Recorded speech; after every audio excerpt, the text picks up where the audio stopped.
know the color of that blood. It is arterial blood. This blood is my death warrant. Oh, my dearest girl, what shall we do now? Wake up, Mr. John Keats. Accept your fate. Bid your girl farewell and join your family. You were never made for happiness. I confess I have never known any unalloyed happiness for many days together. Except for you, my darling Fanny. Except for you. We weren't always so endeared to each other, were we? Quite the contrary, in fact. Enough of these vague ramblings. Shall I now give you Miss Fanny Braun? Well, she is about my height, with a fine style of countenance of the lengthened sort. She wants sentiment in every feature. She manages to make her hair look well. Her nostrils are fine, though a little painful. Her mouth is bad and good. Her profile is better than her full face, which indeed is not full, but pale and thin, without showing any bone. Her shape is very graceful, and so are her movements. Her arms are good, her hands baddish, her feet tolerable. She is not 17, but she is ignorant. Monstrous in her behavior, flying out in all directions, calling people such names that I was forced lately to make use of the term minx. But this is, I think, not from any innate vice, but from a penchant she has for acting stylishly. I am, however, tired of such style, and shall decline any more of it. The portrait I just gave you isn't entirely accurate. It came from a letter I sent to my brother George and his wife Georgiana in America, December 1818. Fanny and I had just met several months earlier. Our first meeting could not have been more dissimilar to Romeo and Juliet's. Her first words to me? Hello, Mr. John Keats. You're quite the little poet now, aren't you? You might as well say Bonaparte is quite the little soldier.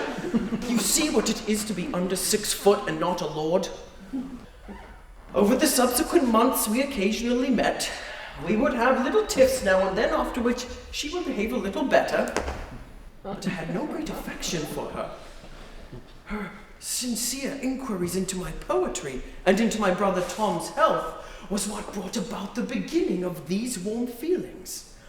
And what attracted her to me, she said, was my passion, intensity, and ability to have a serious conversation about real things. More than a year has passed, and even now I fear to spend long gazing at her, that she may look and see how desperate I am for her. She knows the depth of my feelings, yet I struggle to find new ways to say it. I want a brighter word than bright, a fairer word than fair. I have it! I wish Fanny and I were butterflies and lived but 3 summer days. 3 such days with her I could fill with more delight than 50 common years could ever contain. Do you recall when you first fell in love? I have longed for love, yet I abhor it when it comes, because the fates threaten to steal my happiness with Fanny away. For they previously finished with my family a year ago when my brother Tom was cut down by the family disease, consumption. Before that, our granny good.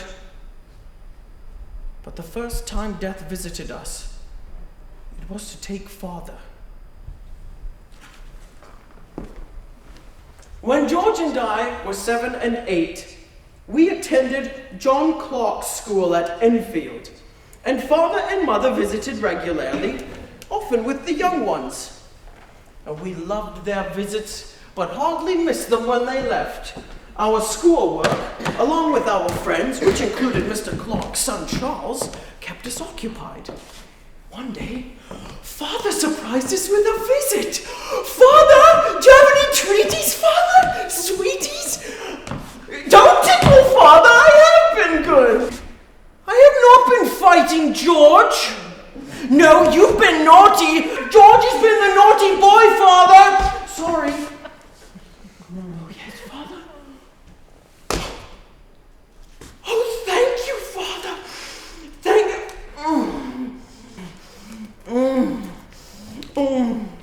It's good, isn't it, George?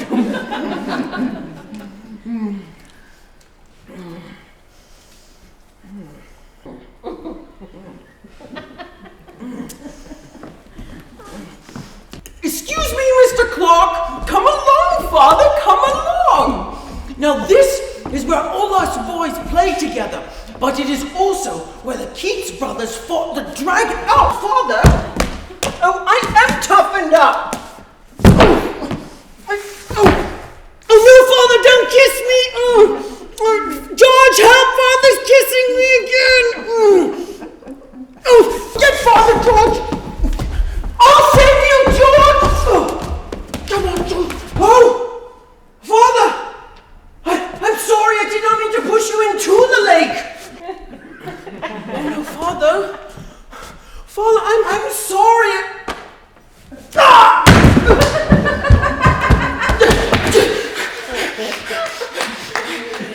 Yes, Father, the lake is refreshing.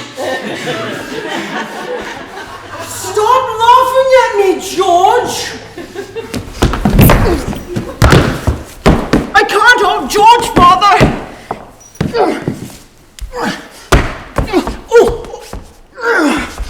All right, Father.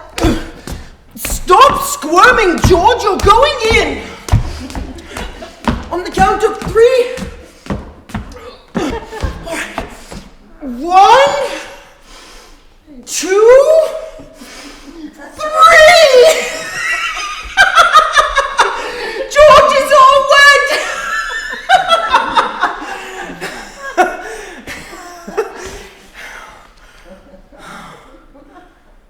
I will always remember that wonderful day. Father was thrown from his horse and killed that evening. I don't recall any other memories of him. There are images and such, but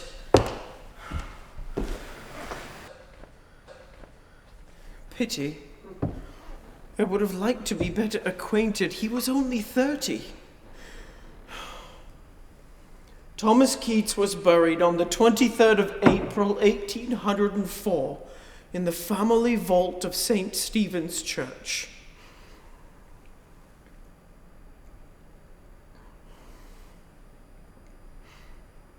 The great misfortune of my life has been that from infancy I had no mother. In truth, I was 15 when she died, yet I have almost no recollection of her.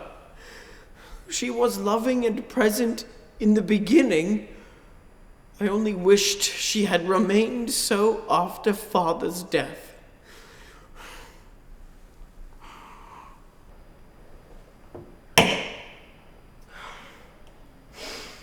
I have learned to fill the void left from my parents' deaths with various friendships. Charles Cowden Clark was one such friend. Being older, more educated, and better read, he was the ideal person to expound on all the latest political and artistic thoughts.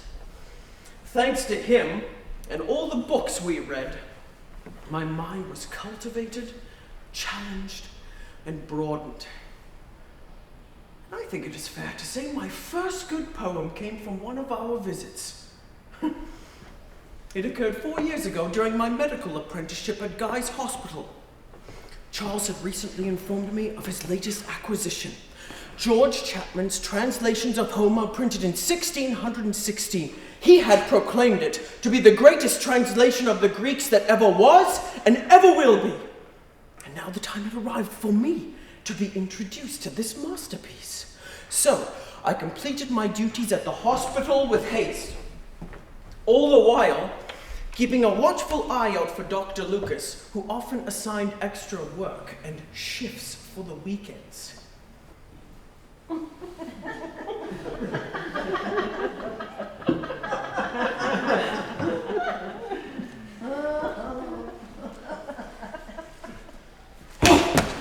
Close. That was close. Good afternoon, Charles! How are you, my friend? Intolerable. I have been unable to think of anything else all day. No thanks, I'm not hungry. Yes, I suppose it is a lovely evening. No, Charles, I do not want tea. I want this book you have been speaking of. Where is the book, Charles? Is this the book?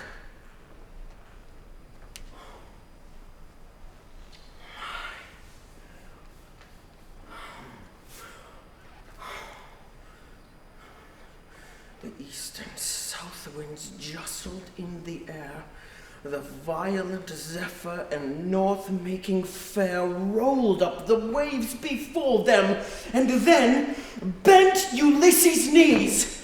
Then all his spirit was spent, in which despair he thus spake, "Woe is me! What was I born to, man of misery?" Yes, Charles! Oh. Seem to have got a little carried away. Yes, I'm all right, Charles. Oh, but Charles, I cannot imagine love itself leaving me with the feeling I have now. Oh, I feel like a thirsty man gulping down water. But that book, those pages, are my life-giving nourishment. Yes, I see that now, Charles.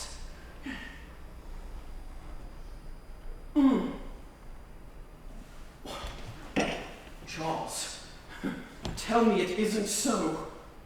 Is it morning already? Have we been reading all night? No thanks, Charles, I can't stay. Charles, I could not sleep now if I tried. A nice, long walk home will allow me to settle down and to process this masterwork. No, I shall be fine, Charles, thank you very much. Good night. Good morning, in fact. Good morning. Woo! Wait. What do I have? Let's see.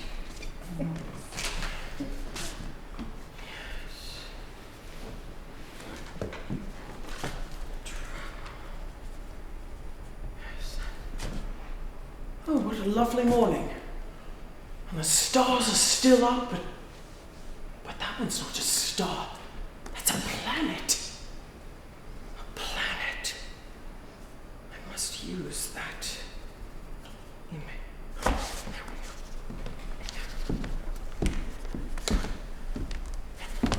Oh, I'm at home already. Great Apollo, let me not forget the words.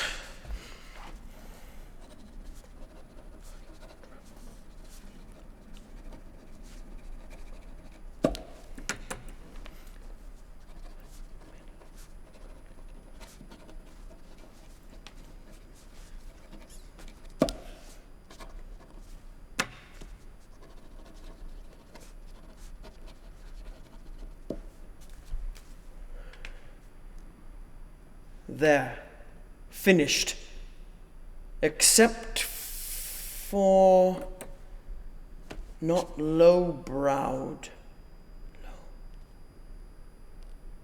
deep-browed Homer.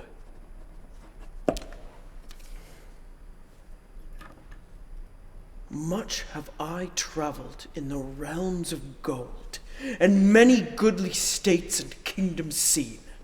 Round many western islands have I been, which bards in fealty to Apollo hold. Oft of one wide expanse had I been told that deep-browed Homer ruled as his demesne. Yet did I never breathe its pure serene, till I heard Chapman speak out loud and bold. Then felt I like some watcher of the skies when a new planet swims into his ken, or like stout Cortez when with eagle eyes he stared at the Pacific, and all his men looked at each other with a wild surmise, silent upon a peak in Darien.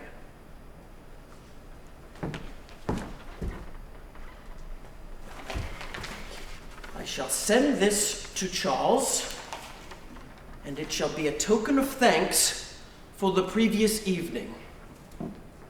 And if I send it now, he shall have it for breakfast.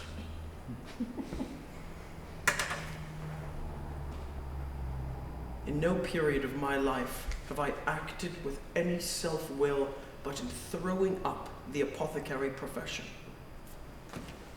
The decision to embark on this occupation was similarly of my own doing, though not without some encouragement from our granny good, Grandma Jennings, Thomas Hammond, my mother's physician, and Richard Abbey, our guardian. In addition, our granny good was old, and soon the responsibility of caring for Tom, George, and Fanny, my brothers and sister, would rest on me. Thus, when I was 15, I completed my schooling and began a 5-year apprenticeship under Dr. Hammond, to be followed by an additional year of training in the principles and practice of surgery at Guy's Hospital. I had the good fortune to be acquainted with the senior surgeon, Astley Cooper, the most famous and brilliant physician in all of Great Britain. His lectures were an absolute joy, simultaneously informative and entertaining. Gentlemen, an old Scotch physician used to say to me, he said, "Well, Mr. Cooper, we have only 2 things to keep in mind in their service for here and hereafter. One is always to have the fear of the Lord before our eyes, and that will do for hereafter. And t'other is to keep our bowels open, and that will do for here." More is required than them 2 things, gentlemen. A sergeant must have an eagle's eye, a lady's hand, and a lion's heart. Dr. Cooper possessed all of these in abundance, and for a time there was a chance I could be assigned dresser to Dr. Cooper himself. Regrettably, I was assigned to Dr. William Lucas instead. I do not suppose I can solely blame the damned blockhead Lucas for my leaving the medical profession, but I wonder how it would have been if I had been assigned to Dr. Cooper instead. Hello, Joe. How are you feeling, my boy? Well, you are tied down because we must remove your arm. Joe, listen. All has been done to save your arm, but now it must come off or it shall take your life, Joe. It shall take your life. We will be quick and you will feel much, much better after. And then I will return you to your room and nurse you back to health myself. All right? Dr. Lucas? An amputation, sir. An amputation, sir. The boy was thrown from a gig while going downhill, and his arm was crushed by the wheel, and now the infection has spread.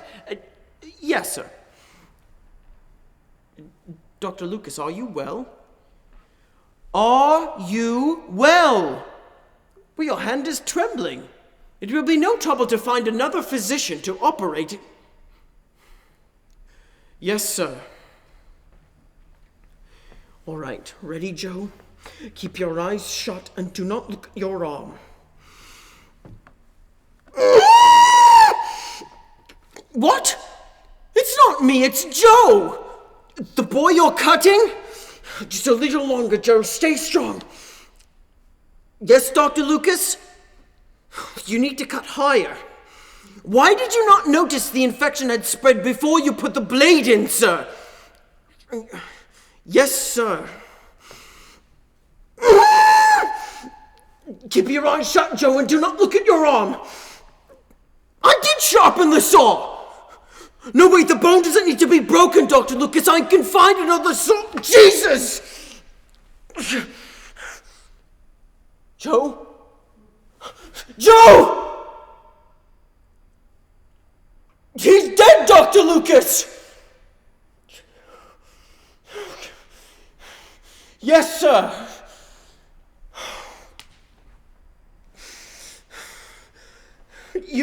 You men can take him away now.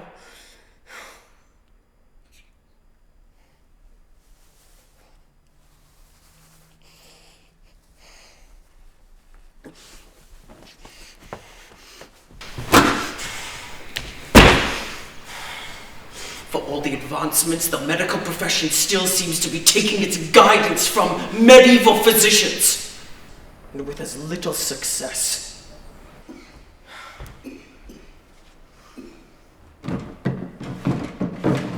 I completed my duties that morning and set off to inform our guardian, Richard Abbey, of my decision.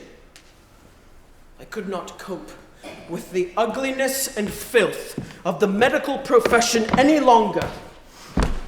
I did not intend to become a surgeon and meant to rely on my abilities as a poet. Rely on your abilities as a poet? You must be mad. 4 months is what remains till you qualify to be a surgeon. And now you wish to throw all that away for some flight of fancy?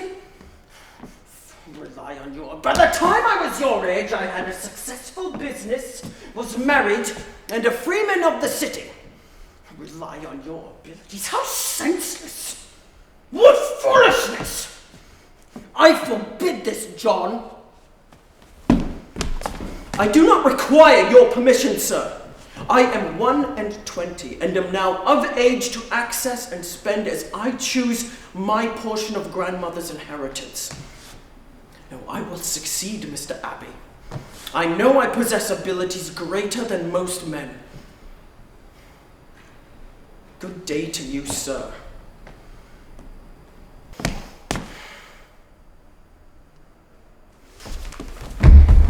And now I'm finally free to do what I wish. My life's mission is decided, my destiny secured, and my medical practice finished.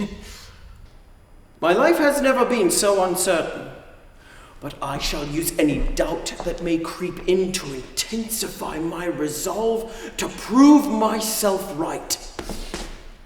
I pledge my dedication to the high ideals of art, truth, beauty, and imagination. It will be an era in my existence. Shortly thereafter, Charles arranged to introduce me to one of the foremost voices of our generation. Labeled a radical, he was a prolific writer of prose and verse. His true brilliance, though, lay in discovering and promoting the work of other poets through his newspaper, The Examiner. Although I would later become disillusioned with him and have strong disagreements on poetry, I cannot dispute his influence on society and art. His name?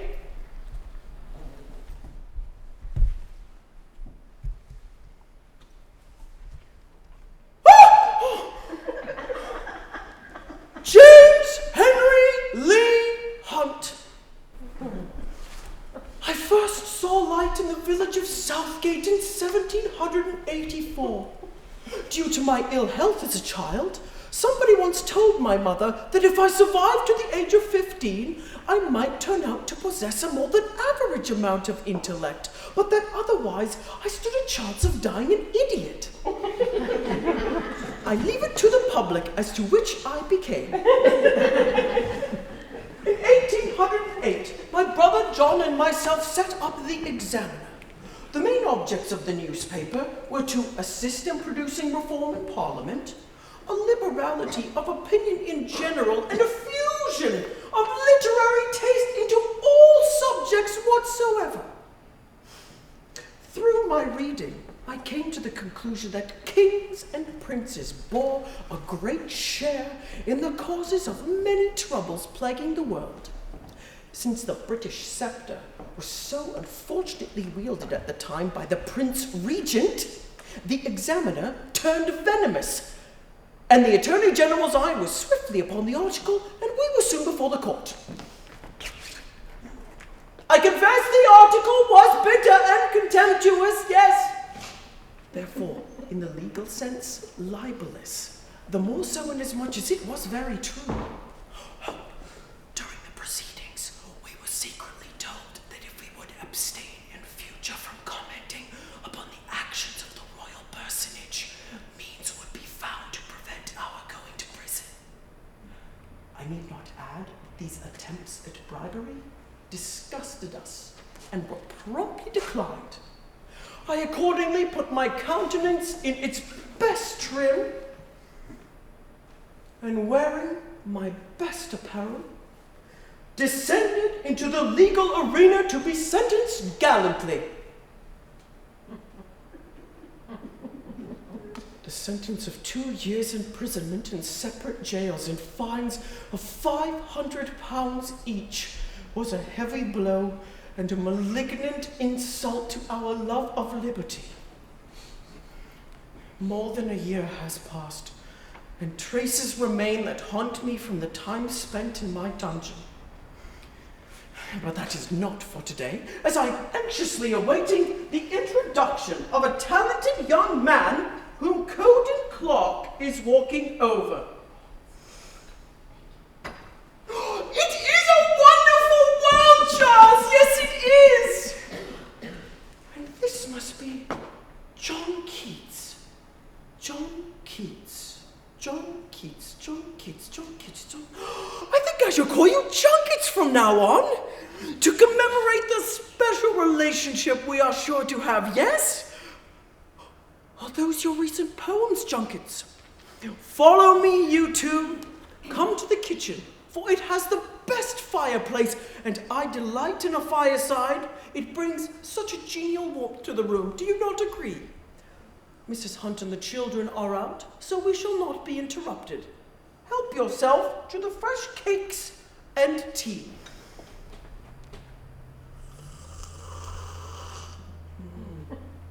How equable this is. I have wanted to make your acquaintance for some time, Junkets, ever since last April when you shared your poem with me. Oh, solitude, let it not be among the jumbled heap of murky buildings. Climb with me the steep nature's observatory, whence the dell, its flowery slopes, its river's crystal swell. Oh, lovely. Perhaps a little too closely aligned with the style of Mr. Wordsworth, but lovely, showing great potential. Under the right guidance, that is. I was disappointed to find no further correspondence from you, for I so desperately wished to know who this John Keats was. It didn't matter, for I decided to publish your poem anyways and hoped for a further letter, but none came. I hoped you had not died and denied me the privilege of meeting you. I must add that I think Charles here deserves a kick. Why did you not inform me you knew who this mystery poet was I was seeking, Oh, never you mind, Charles, never you mind. Let us see these poems, Junkets, for this is why you are here. May I? Oh, lovely.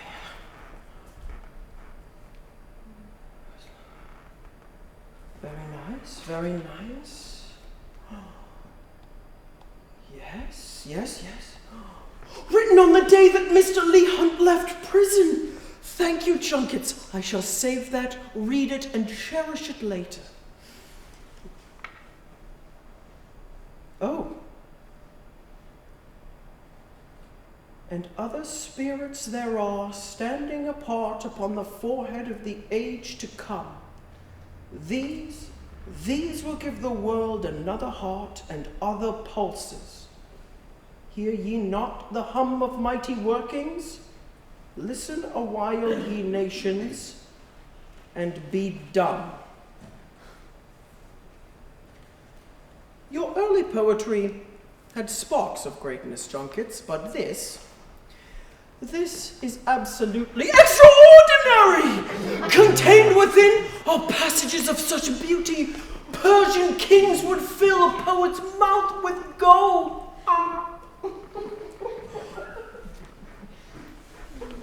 I have been formulating this thought for several months. Much time has gone by since the days of Shakespeare and Milton. There have been glimpses of poets willing to take their place, but none have succeeded till now.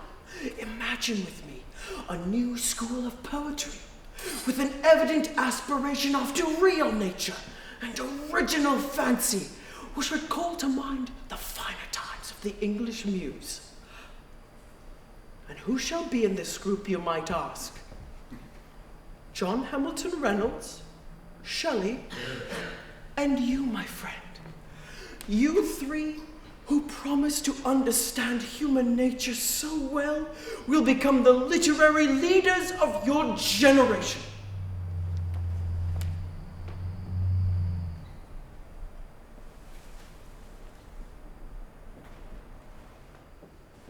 I now had absolute confidence as to what my next step would be. Compile a collection of work for publication. This I immediately set out to do, and 5 months after meeting Hunt, on the 3rd of March, 1817, my first collection entitled Poems was released.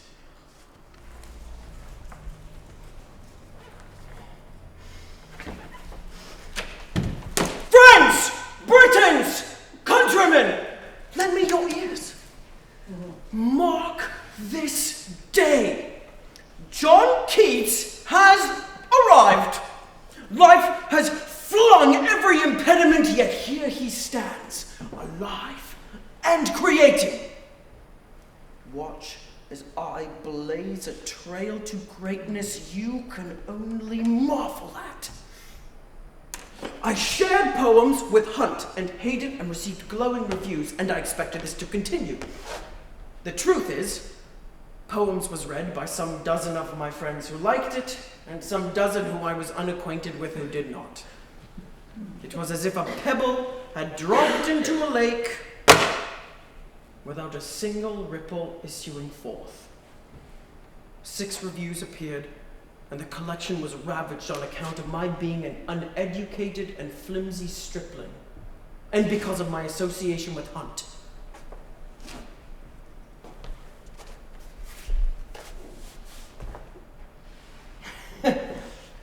I would be deluded to say it deserves to be alongside the works of Shakespeare. But I do think it has merit, if only for the fact that it enabled me to take a chance on my dream. If in 100 years it's not in print, perhaps it deserves to be forgotten. Since I won't know, I will just keep creating.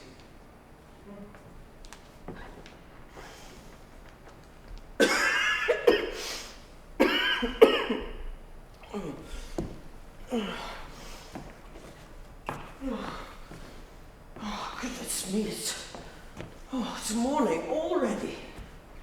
And it has the makings of a lovely day. Oh, I have got to finish Fanny's letter before she wakes.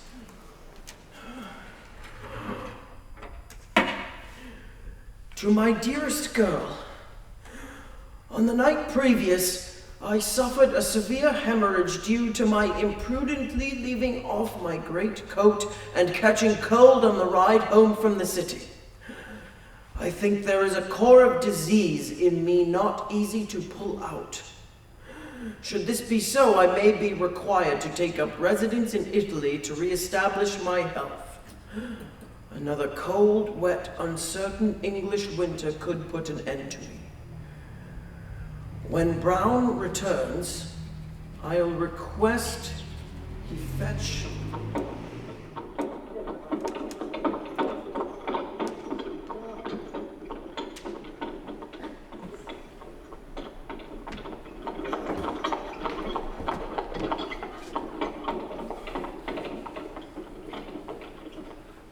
haunted with a sweet vision as I slept of you in your shepherdess dress.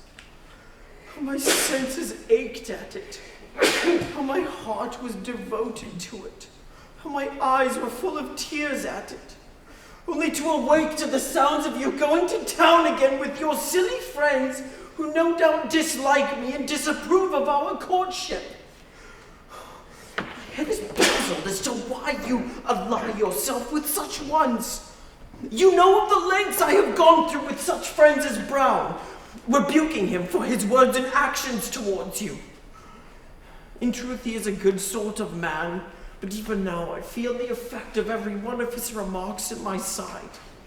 And for that, though he has done me many services, though I know his love and friendship for me, though at this moment I should be without pence were it not for his assistances, I will never see or speak to him until we are both old men. If we are to be. Once I move out of his house. How have you passed this month? Who have you smiled with? How many things are necessary to you besides me?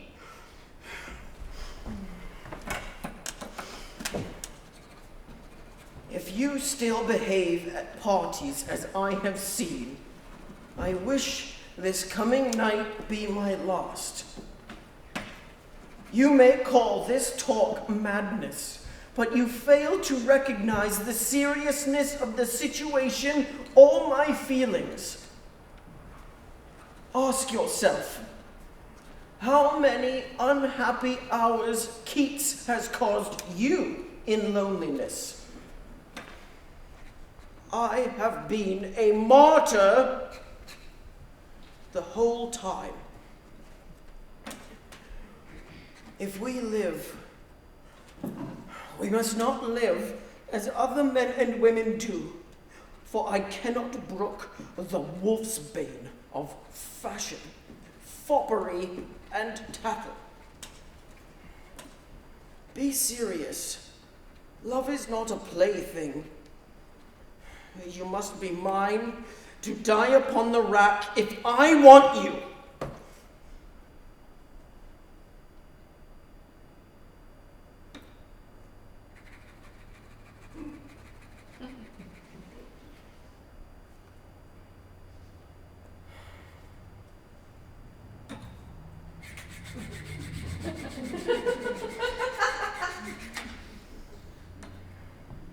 Upon reflection, I fear I have been harsh. I do not want you to be unhappy. I wish only for you to see how unhappy I am for love of you. Should you feel I am wrong in what I have said, I shall be the most sincere of penitents. Recant all my suspicions and mingle with you heart and soul.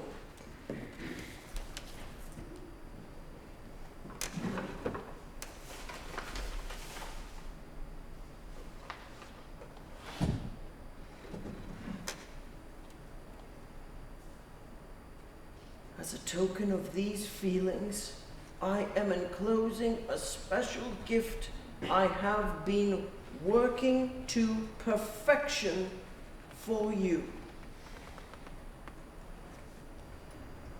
Bright star, would I was steadfast as thou art, not in lone splendor hung aloft the night, and watching with eternal lids apart, like nature's patient, sleepless eremite, the moving waters at their priest-like task of pure ablution round earth's human shores, or gazing on the new soft fallen mask of snow upon the mountains and the moors.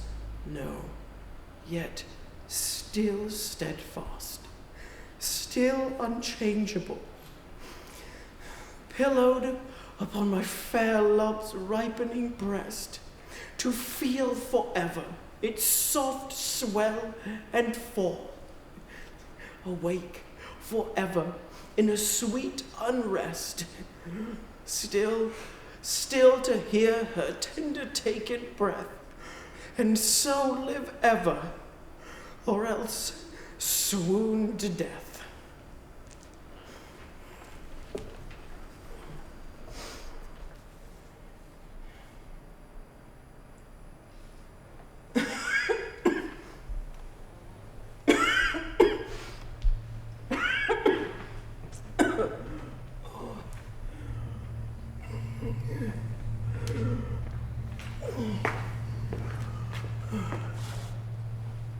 What a wretched-looking group. I am the sick one, and yet they look miserable. Come along, Severn. Let's say our goodbyes. Good morning. Good morning. How... Severn and I would like to thank you all for seeing us off this morning, and for being so accommodating during our sojourn in London waiting to set sail. My friends, all I am able to say is... Look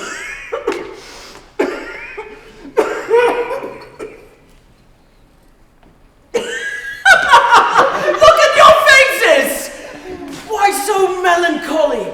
Why so morose? I am not going off to die. I am going off to live. I have yearned to take in all of Europe, to write, to study, to be inspired by the kingdoms of the earth and the glory of them. Now, we are off to Italy, a land where all the arts have been perfected. I may have a bit of a chest cold, but it will soon pass. Well, are you not convinced yet? Could a dying man dance?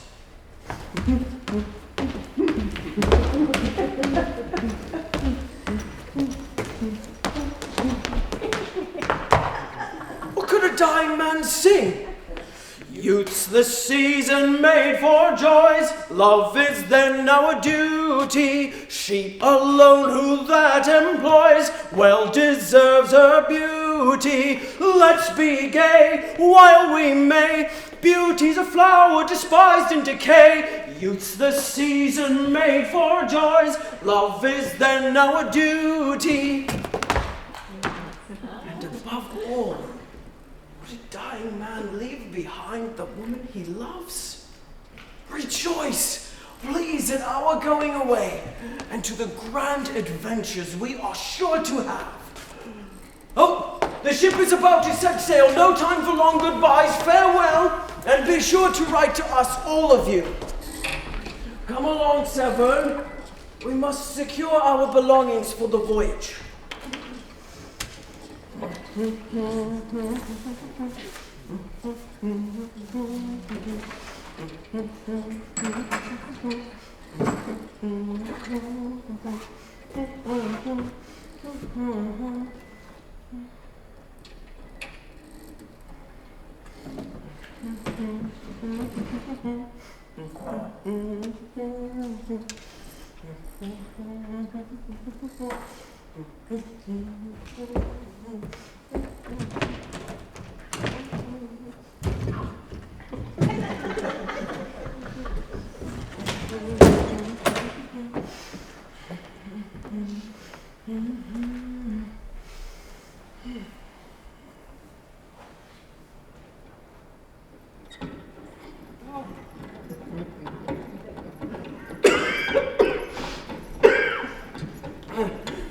My God, it has been a week since we left Naples.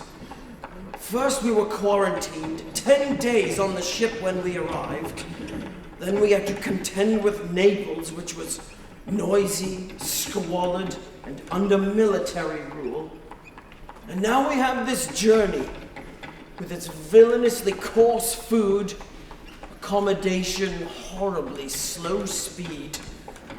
Oh, I swear we hit every rock. As if that weren't bad enough, there is the unceasing boredom. Still, I have a remarkable traveling companion in Joseph Severn, who left his family and painting career for me. He tries so hard to make things easy.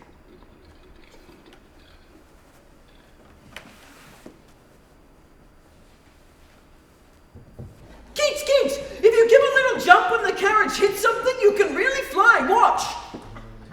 No? All right.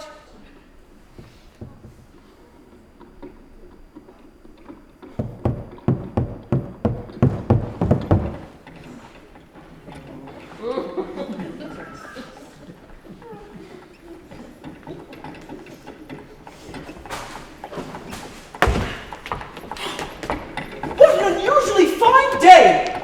For having such filthy villages, the Italian scenery is lovely and full of life.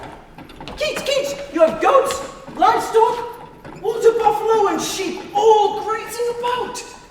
That's at least 5 good poems from that view alone. Oh, Keats, Keats, look! I've got a surprise for you. Happier now? I thought you would appreciate a shower of natural beauty. There's another poem for you. To the fool who threw wild flowers in my face. That's a bestseller, surely. Oh, Keats, Keats, look! I have been practicing.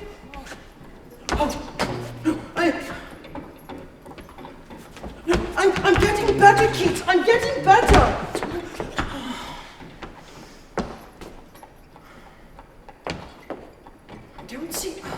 I don't see why we have to speak of unpleasant things all the time. Seems that you recall nothing else about the voyage over. All you dwell on is how awful the voyage was, or on your homesickness, or on how wretched your illness is. I agree with you, but must we keep speaking of it? Let us dwell instead on the sights and experiences before us in Rome. We just passed the Aurelian War, which means we are almost there. Come on, kids! If our outlook is positive, the rest of our trip will be too. And once we arrive, you can rest and start feeling better. You're just tired, that's all. Oh, how about I read to you? Oh, no matter if you fall asleep, that's all right. Here. In the 2nd century of the Christian era, the Empire of Rome comprehended the entire part of the known world.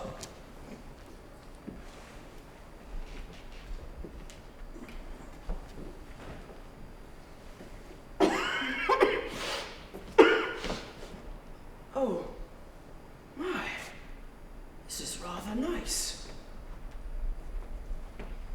My room. Oh, Severn, come. We can see the steps outside my window. So what do you think of it?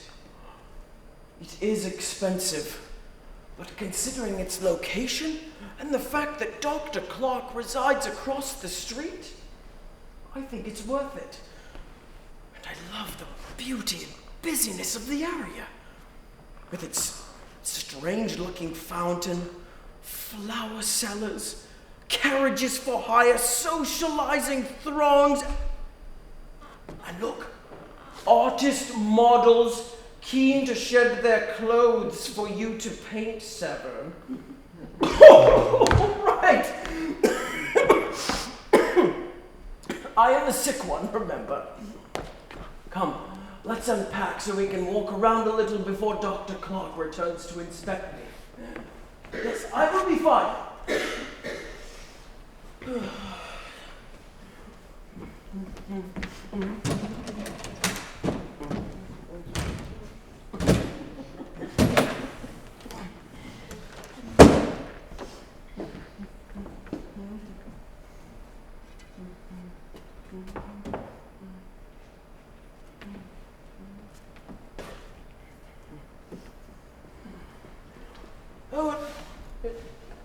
like Dr. Clark has stocked a good mixture of books for us.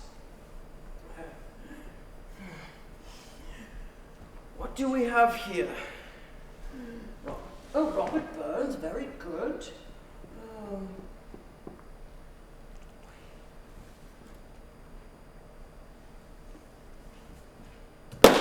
There are now 2 known copies of Endymion in Italy.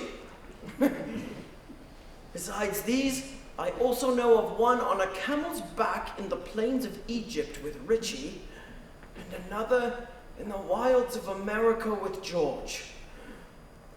Who knew a book of such little consequence would travel like it has? I still recall the day my first epic poem, Endymion, was released. I was walking home when suddenly I came across... Hunt! Shelley! How are you both? I am quite well. Very occupied of late, but well. Oh, I see you both have copies of Endymion. Would you take a few moments and share with me your thoughts? Why write an epic poem? Do not the lovers of poetry like to have a little region to wander in, and in which images are so numerous, many are forgotten and found anew in a second reading? This seems to have been forgotten as a poetical excellence, but I view it as the polar star of poetry. Take any of the mighty dead, and their greatness is always manifest in the epic. True, Shelley, but their shorter pieces are not known to the same extent. You could ask anyone. Excuse me, sir. If I said John Milton, what's the first thing that comes to your mind? What's the first poem? He knows, Shelley, it's all right.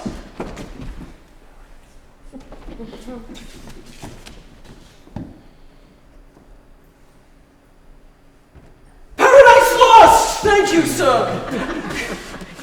He said it very quietly, Shelley. He's very quiet. Yes, Shelley. Yes, Shelley, Shakespeare's sonnets are well known, but not like Hamlet or King Lear. The conversation in Endymion is unnatural. Oh, you think the characters should talk simply since they are country people. It's an epic, Hunt. It's art. Why can't they speak in a heightened form? Prove that Caliban's poetry is unnatural then. I beg your pardon, Shakespeare is overinformed with thought? A superabundance of wit and intelligence? How is that wrong? And I beg your pardon, Shelley, did I hear you right? Did you say you liked Endymion? What did you like about it? Oh. Yes? Well, thank you for your kind words, but first, I did not choose this particular story over a biblical one out of spite for Christianity. And as to the theme, it is not about fleeing earthly things to attain salvation. The moon goddess Cynthia rewards the shepherd Endymion only after he accepts and embraces his earthly love for the maiden. Don't you see, Shelley? Oh, come.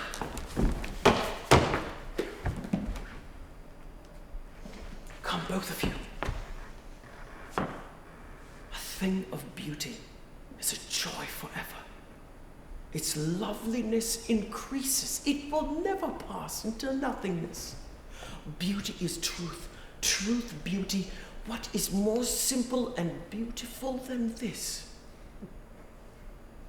Once you cherish the simple and transient things of this world, be it the encompassing and profound love of a woman, or something as small and seemingly insignificant as this flower, you attain a higher state of being, an ideal love that even the gods are jealous of, Shelley. Hunt, really? Then show me. Should like to see these. No. Hunt, you must let the work breathe and grow, sometimes out of control, to impart the intensity of the...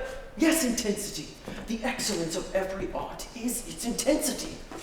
Oh, this leads me to my 3 axioms of poetry, you two. First, poetry should surprise by a fine excess and not by singularity. It should strike the reader as a wording of his own highest thoughts and appear almost as a remembrance.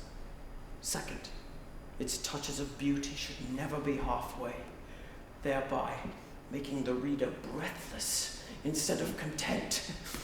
Of course, it is so much easier to think what poetry should be than to write it, and this leads me to the third. If poetry comes not as naturally as the leaves to a tree, it had better not come at all. Until you learn to appreciate longer poems, Hunt, the value and comprehension of them will always escape you, and that is your failing as a poet, my friend. I don't care. I have never written with the least shadow of public thought. And as for the reviewers, did either of you read Croker's critique in the Quarterly Review?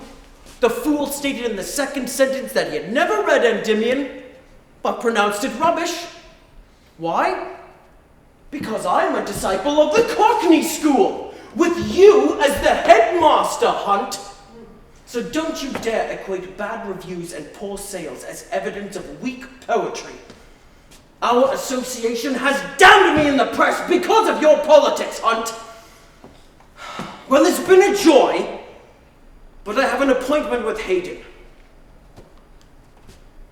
Good day to you both.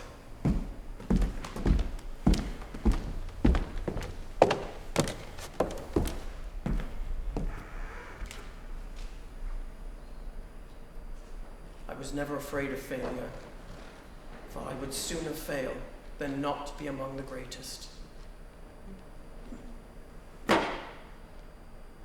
You want to hear about Ben Nevis again, little brother? All right. Imagine the task of mounting 10 St. Paul's without the convenience of staircases, and you shall have a vague conception of what it was like for Brown and I to climb the highest mountain in Great Britain. The whole immense head is composed of large loose stones for thousands of acres. One must be constantly adapting oneself as to how you get across them without being injured.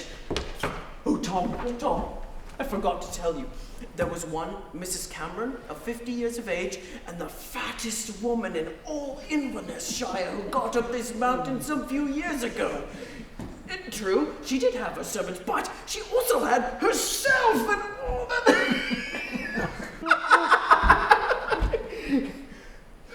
Oh, Tom, I'm sorry, I did not mean to make you cough. All right, bring it up, but carefully. Remember, the harder you cough, the more you hemorrhage. Try and keep it in. Restrain yourself from coughing. Yeah. Have a little bit of water. But don't choke. Better? Good.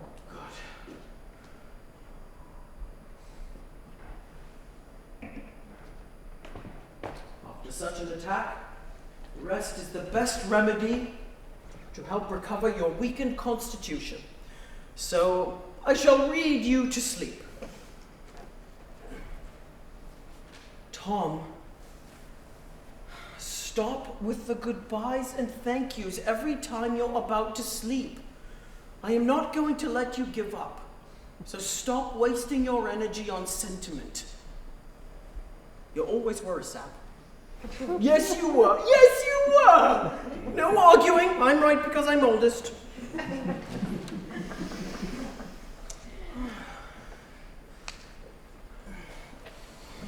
Move over, Tom. All right, what shall we read? But I've told you that one many times as well. Well, all right. There was a naughty boy, and a naughty boy was he. He kept little fishes in washing tubs 3, in spite of the might of the maid, nor afraid of his granny good.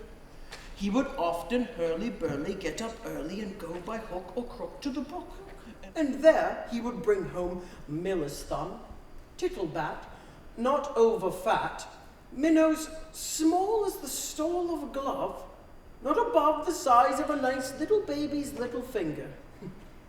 Oh, he made, 'twas his trade, of fish a pretty kettle. A kettle of fish, a pretty kettle, a kettle. There was a naughty boy, and a naughty boy was he. He ran away to Scotland, the people for to see. There he found that the ground was as hard, that a yard was as long, that a song was as merry, that a cherry was as red, that lead was as weighty, that fourscore was as 80, that a door was as wooden as in England. So he stood in his shoes, and he wondered. He wondered. He stood in his shoes, and he wondered.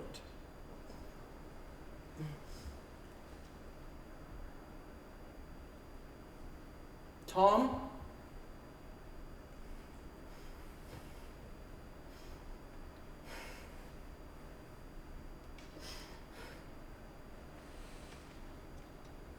Now cracks a noble heart.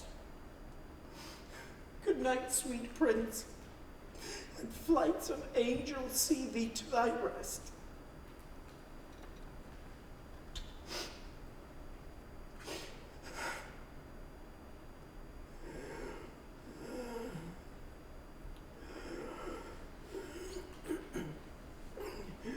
I did not speak of Tom's death to horrify you, Severn, but fortify you for what may come.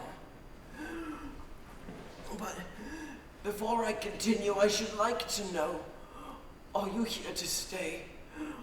I will not think any less of you if you do not. You cannot have known that this excursion would conscript you into becoming a caregiver. So if you wish to leave, then go, my friend. No, Dr. Clark will find someone to care for me. It will be... Oh, thank you, Joseph. Thank you for remaining at my side. Thank you very much. Shall we continue?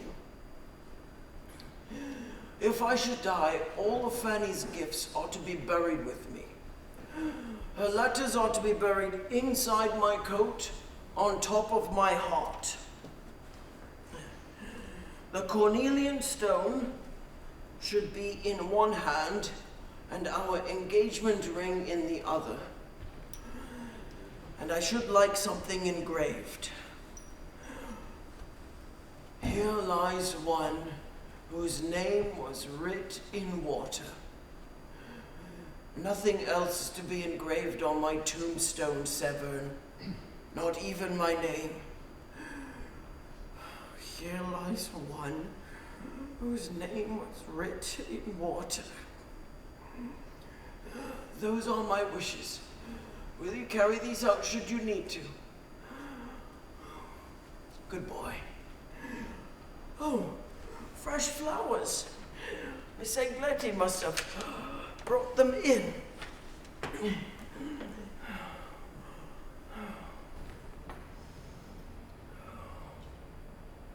Do you think on home much, Severn? You have quite a large family, do you not? I'm glad you have such fond memories of home.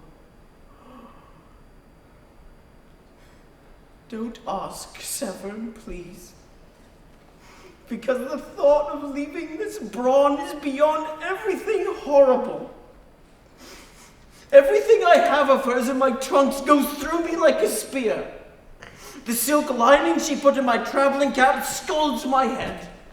And my imagination is horribly vivid about her. I look out the window and I swear I see her. I hear her. There is nothing of sufficient interest to divert me from her for a moment. This was the case when I was in England. I should have had her when I was in England, Severn. Then I would have remained well. Where is the laudanum? When we left England, the medicine box was full. And now there is a suspicious absence of a particular liquid. You don't know anything about that. Severn, this disease will be tenfold worse than I described, so I would like the laudanum returned. Please, Severn, I will not use it until things become unbearable. Please, Severn, yes! Yes, Severn! Well, where is it then? You gave it to Dr. Clark. Thank you, Joseph. I am destined for every torment in this world. Thank you.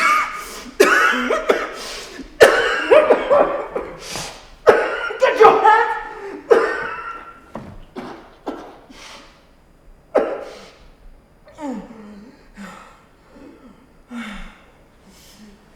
Why don't you go downstairs and see about the food?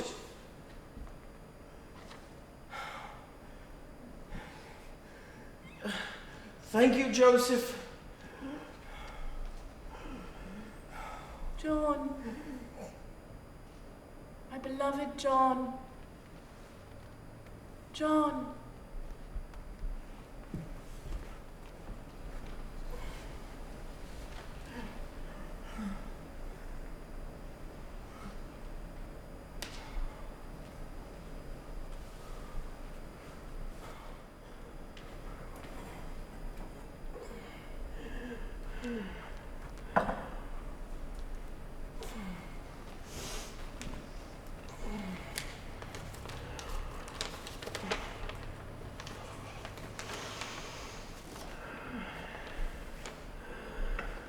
To my beloved John. May this letter find you well, and in in a much much improved improved state of health. Can you believe it has It's only been 3 months? It feels like an eternity. Christmas of 1820 is here. Lately, I've enjoyed sewing gifts for the family. This favorite pastime has always provided me with hours of contentment, enjoyment for my family, and even a little money. My pesky little brother always sneaks around to see what his present will be. I must always sew behind a locked door to ensure each project is hidden well. Can you blame him? Once or twice, we have heard of slight accounts. Yesterday, we were told of a letter from your physician, which said you did not get better or worse. But am I to conceal from myself that with you, not getting better is getting worse? In another letter, Mr. Severn said he felt hope and thinks he shall bring you home. Surely that is saying a great deal. Yet the reason he gives for that hope destroys it. Namely, for the last 3 days, you'd been calm and resigned yourself to die. Severn! Good God! Tell her Is it to be born that you, one from everything good and I dare say great, that you now give up your life and happiness to die? I am sure nothing during this long illness has hurt me so much.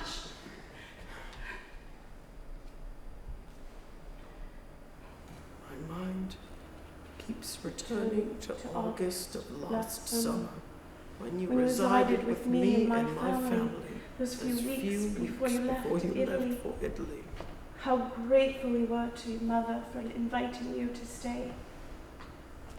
If those weeks were the happiest of my life, Wednesday, the 13th of September, was the worst.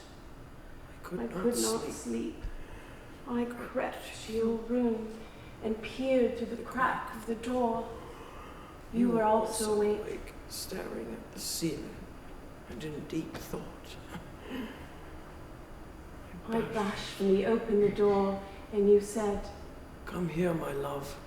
I lay beside you with my head on your chest. We barely spoke. Why was that, John? I feared I would cry oceans if I said too much. Did you feel likewise? Those last moments were intolerable. I latched onto you as if to attach some part to me through sheer force. I prayed you would change your mind, but you let go before I did. The lump in my throat was so large I could barely swallow. You touched my face and said, I love you, Fanny. I summoned all my strength to glimpse you one last time, standing on the side of the carriage, waving, before it rounded the corner and you were gone. The pain was so sharp and my sobs so violent. I felt like Imogen watching a beloved posthumous depart for Italy. I would have broke mine eye strings, cracked them, to lick upon him till the diminution of space had pointed him sharp as my needle. Nay, followed him till he melted to the smallness of a gnat to air, and then have turned mine eye and wept.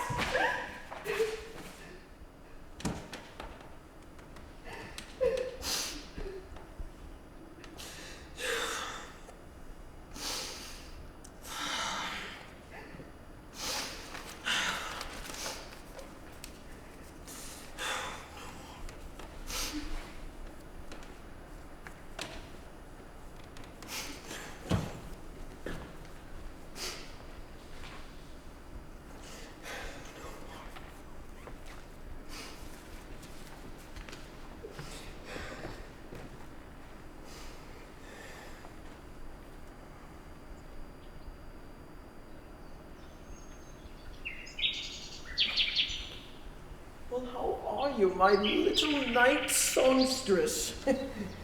You shouldn't be here this time of year. Have you lost your way? My heart aches, and a drowsy numbness pains my senses, though of hemlock I had drunk, or emptied some dull opiate to the drains 1 minute past and the Lethe wards had sunk. Did not through envy of thy happy lot, but being too happy in thy happiness, that thou, light-winged dryad of the trees, in some melodious plot of beech and green and shadows numberless, singest of summer in full-throated ease.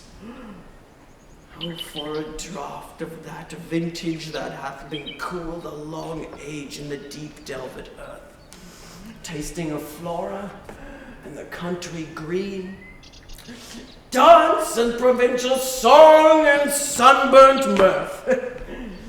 Oh, for a beaker full of the warm south, full of the true, the blushful hippocrene, with beaded bubbles winking at the brim and purple-stained mouth, that I might drink and leave the world unseen, and with thee fade away into the forest dim. Fade far away, dissolve and quite forget what thou amongst the leaves hast never known, the weariness, the fever, and the fret. Here where men sit and hear each other groan, where palsy shakes a few sad lost gray hairs, where youth grows pale and spectre thin and dies. It were but to think is to be full of sorrow and leaden-eyed despairs, where beauty cannot keep her lustrous eyes, or new love pineth them beyond tomorrow. Away, away, for I will fly to thee, not charioted by Bacchus and his pards, but on the viewless wings of poesy, though the dull brain perplexes and retards. Already with thee, tender is the night, and haply the queen moon is on her throne, clustered around by all her starry fays. But here there is no light, save what from the heavens is with the breezes blown through verdurous glooms and winding mossy ways. Oh, darkling, I listen, and for many a time I have been half in love with easeful death, called him soft names in many a mused rhyme to take into the air my quiet breath. Oh, now more than ever seems it rich to die, to cease upon the midnight with no pain. While thou art pouring forth thy soul abroad in such an ecstasy, still wouldst thou sing, and I have ears in vain, to thy high requiem become a sod.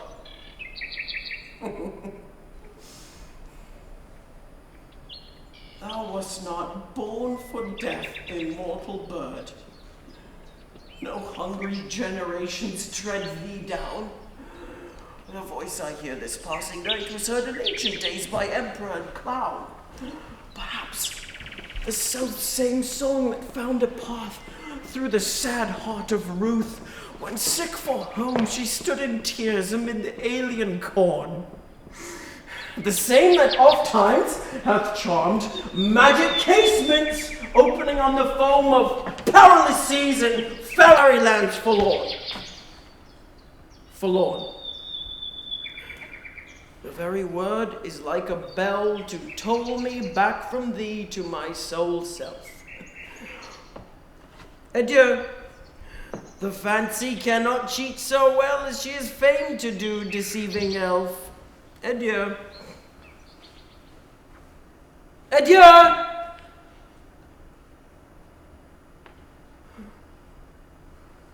plaintive anthem fades, past the near meadows, over the still streams, up the hillside, and now 'tis buried deep in the next valley glades.